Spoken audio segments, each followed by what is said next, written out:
ও মাম্মা বা কি করছো? ওয়াটার খাও, বটল নিয়ে শুধু খেলতে নেই।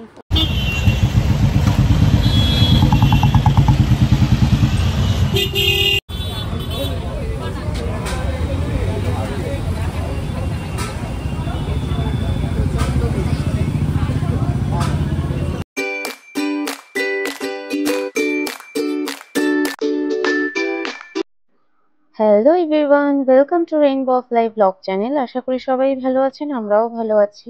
তো এই দিন ভিডিওটা একটু অন্যরকম ভাবে শুরু করেছিলাম। বর্ষাকালে বৃষ্টির পর রোদ উঠলে কি সুন্দর লাগে আকাশটা দেখতে। দেব মানে রিহু বেবির পাপা সেদিন ফিরে এসে এই ক্লিপসটা নিয়েছিল। তখন সন্ধে অলমোস্ট 6:30। কেউ দেখলে বলবে তখন 6:30 বাজছে। আমাদের একটু বেরোনোর ছিল, তো চলুন বাইরে একেবারে বেরিয়ে দেখা হচ্ছে।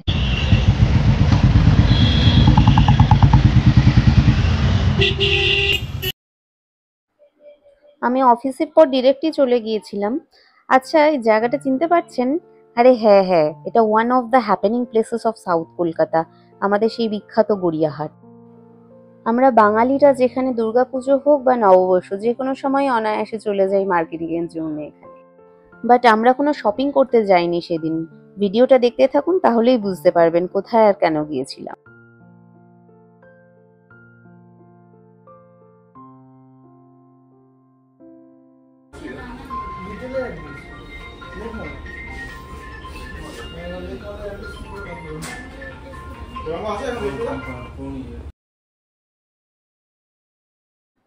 হ্যাঁ, ঠিকই ধরেছেন, আমার একটা মোবাইলের দরকার ছিল, তো সেটা কেনার জন্যই চলে গেলাম। বাট অ্যাক্রোপলিসে রিসেন্টলি ফায়ার ইনসিডেন্টটা হওয়ায় মোস্ট অফ দ্য শপসই বন্ধ রয়েছে, তো তাই জন্য আমাদের শেষ ভরসা গড়িয়াহাট। মোবাইলটা আনবক্সিং এর পর দেখে নিচ্ছিলাম একটু ঘুরিয়ে ফিরিয়ে। মোবাইল কেনার পরে যেটা মেইন কাজ থাকে সেটা হলো এবার ক্যামেরা চেকিং, আর এখন এখানে সেটাই চলছে। মোবাইল তো কেনা হয়ে গেল, কিন্তু আমরা যেহেতু দুজনেই কাজ থেকে ফিরেছি, তো ভীষণভাবে হাংরি ফিল করছিলাম। আমি অ্যাকচুয়ালি বেশ কিছুদিন আগেই নর্থ ইস্ট কিচেনের ব্যাপারে জানতে পারি। আর যখন এটা জানতে পারলাম যে রোড ক্রস করলে অপোজিটেই নাকি এই দোকানটা, তো আর সময় নষ্ট না করে সোজা চলে গেলাম ওখানেই। এখানের মোমো ভীষণই ফেমাস সাউথ কলকাতাতে। যারা গেছেন তারা তো নিশ্চয়ই জানেন এখানকার মোমোর ব্যাপারে। তো অর্ডার প্লেস করার পর বলে দিয়েছিল যে অন্তত 10 থেকে 15 মিনিট সময় লাগবে রেডি করে দিতে। আরে আফটার অল আমরা বাঙালি, তো চা ছাড়া হয় বলুন সন্ধ্যের পরে? যদিও মিল্ক টি খুব একটা ফেভারিট নয় আমার, আমি গ্রিন টি আর ব্ল্যাক কফি খাই মোস্ট অফ দ্য টাইম, কিন্তু এখানে আর কোনো অপশন ছিল না। আর চাটা বেশ মিষ্টি দেওয়া ছিল। এই যে আরেকজনকে দেখে নিন, চুল টুল ঠিক করে একটু কেত মেরে নিচ্ছিল, এই আর কি। বাইরে থাকলে যেটা হয়, মায়েরা ফোন করে খোঁজ নেয় কতক্ষণে বাড়ি ফিরছি, আমার মাও তার ব্যতিক্রম নয়। এই দোকানটায় সিটিং অ্যারেঞ্জমেন্ট বলতে বাইরে কিছু স্টুলস রাখা ছিল, আর সেখানে বসেই আপনাকে হাতে নিয়ে খেতে হবে। আচ্ছা, যারা আপনারা অলরেডি আগে এখানে গেছেন তারা অন্য কি কি মোমো ট্রাই করেছেন আমাকে একটু কমেন্টে জানান তো। ফাইনালি আমাদের মোমো চলে এলো। আমরা এখানকার most of the popular item ঝোল মোমো অর্ডার করেছিলাম, সেটাই এখন আমার হাতে দেখতে পাচ্ছেন। চলুন এবারে তাহলে খেয়ে দেখি। যা কোয়ান্টিটি ছিল আমাদের দুইজনের জন্য তো এনাফ। আমার তো বেশ ভালোই লেগেছিল এই মোমোর প্রিপারেশনটা। আমরা এই ফার্স্ট টাইমই ট্রাই করলাম। আমাদের মতন যারা মোমো লাভার আছেন তারা একবার ট্রাই করে দেখতেই পারেন এখানকার মোমো। ও মাম্মা বা কি করছো? ওয়াটার খাও, বটল নিয়ে শুধু খেলতে নেই, ওয়াটার খেতে হয়। তুমি তো খাও না ওয়াটার। মামাকে মিস করেছো? এতক্ষণ যে মামা ছিলাম না, করেছো মিস? হ্যাঁ মামা? বা বা বা বা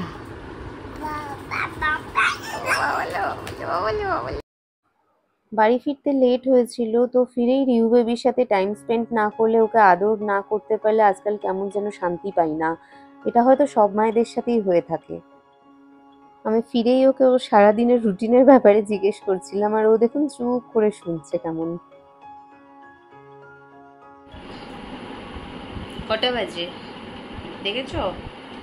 তুমি জানো কটা বাজে? কি হয়েছে? হ্যাঁ, বার্ড বার্ড দেখাচ্ছ? বার্ড বার্ড দেখাচ্ছ? ওই বার্ড ওখানে। আচ্ছা তাহলে গুড নাইট বলে দাও।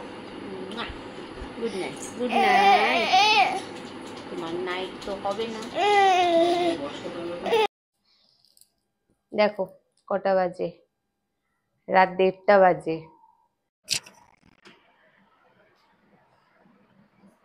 এখন আমাকে ফ্রিজ গোছাতে হবে, অর্গানাইজ করতে হবে, এক ফ্রিজের জিনিস অন্য ফ্রিজের একটা তাকের মধ্যে ম্যানেজ করতে হবে।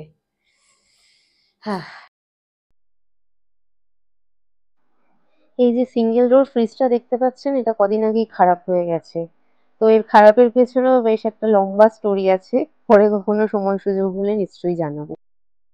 অ্যাকচুয়ালি রিহু বেবির বার্থডের আগে আমি কেক বানাতাম আর বেশ প্যাশনেটলি সেই কাজটা করতাম, অর্ডারও নিতাম।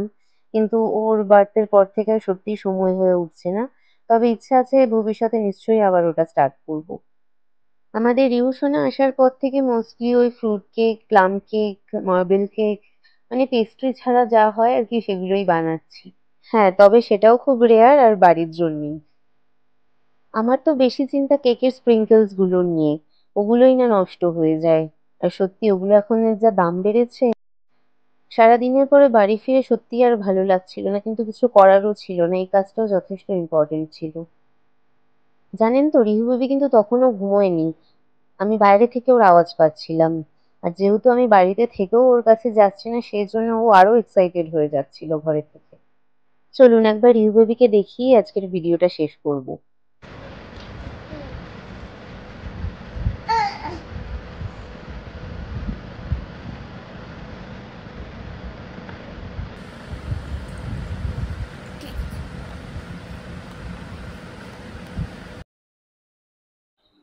দেখছেন রাত 2টোর সময় কিন্তু ওর দুষ্টুমি কন্টিনিউ হচ্ছে।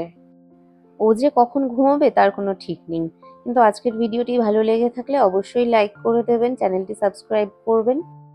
এর পরের ভিডিওতে খুব তাড়াতাড়ি দেখা হচ্ছে। Thanks for watching.